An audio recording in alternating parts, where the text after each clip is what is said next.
बिस्मिल्लाहिर्रहमानिर्रहीम। फरमान मुस्तफ़ा सल्लल्लाहु तआला अलैहि वसल्लम, जो मुझ पर एक बार दुरूद पाक पर अल्लाह पाक उस पर 10 रहमतें भेजते हैं।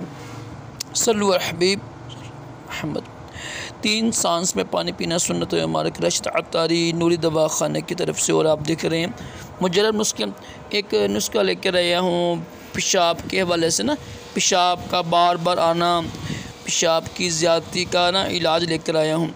देखिए पेशाब क्यों आता है, शुगर की वजह से भी होता है, ठीक है।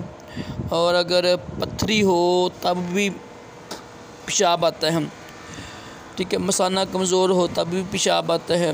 ख़ास तौर पर जिनकी ज़्यादा होती ना उम्र हो जाती है उनको भी बार पेशाब आता है। देखो गर्मी में तो पेशाब कम आता है, सर्दियों में ज़्यादा पेशाब आता है। तो कुछ ऐसे लोग भी होते हैं जिनको गर्मियों में पेशाब आता है। तो पेशाब का ज़्यादा ना परेशानी की बात भी होती है, हर बार उठना पड़ता है, तो ये शुगर की भी वजह हो सकती है। कोशिश करें अगर आपको बार पेशाब आ रहा है तो शुगर चेक कराएं, लाजमी चलाएँ आप। बड़ा प्यारा नुस्खा लेकर आए हैं, बड़ा आसान नुस्खा है। 3 चीज़ें लेनी है आपने इसमें ना, और 3 चीज़ें बड़ी ही आसान हैं। गुले अनार लेना है आपने 50 ग्राम, कुलंजी लेनी है 50 ग्राम, और कंदर 50 ग्राम लेनी है आपने। तीनों का सफ़ूफ बना लें आप। ये सफ़ूफ है दवाई है आपकी। सुबह और दोपहर और शाम को पानी के साथ इस्तेमाल करें तो इंशाअल्लाह इसकी बरकत से पेशाब आना कम हो जाएगा।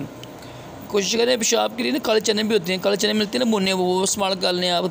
तिल मिलते हैं, सफ़ेद तिल और गुड़ बना के वो इस्तेमाल कर लें आप।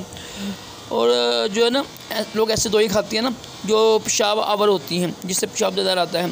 या ऐसा फल होती है ना, जैसे यानी खरबूजा हो गया, तरबूज हो गया, ऐसे फल खाने से भी ज़्यादा पेशाब आता है। जिसमें ज़्यादा पानी हो ना तो वो भी कोशिश करें कम करें। तो ये नुस्खा इस्तेमाल कीजिएगा आप।